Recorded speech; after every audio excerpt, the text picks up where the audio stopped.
Hey everyone! Today, we're going to walk through designing an Invite Friends screen using the Ionic Design Kit. Let's get started. On the left, we're using official Ionic documentation snippets for coding. In the center, you'll see the layout designed with the Ionic Design Kit.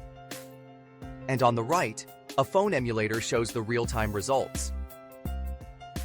Pause the video anytime if you need to catch the details. You can find code snippets and instructions on our website. A good Invite Friends screen makes it easy for users to share your app. It usually includes things like a referral link users can copy and share, buttons to send invites via email or messaging apps, a way to track referral rewards. This helps increase app visibility and brings in new users, which is key for growth. An Invite Friends screen is a simple but powerful way to grow your app's user base. And with the Ionic Design Kit, you can build it faster without reinventing the wheel. The Ionic Design Kit simplifies this whole process. It's built on Ionic framework components, so you don't have to design everything from scratch.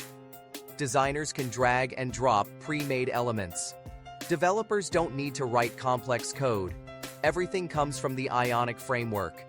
This means faster development, a cleaner design, and a smoother experience for both users and the team building the app. If you found this helpful, check out our other guides on Ionic app design. Thanks for watching, and happy coding!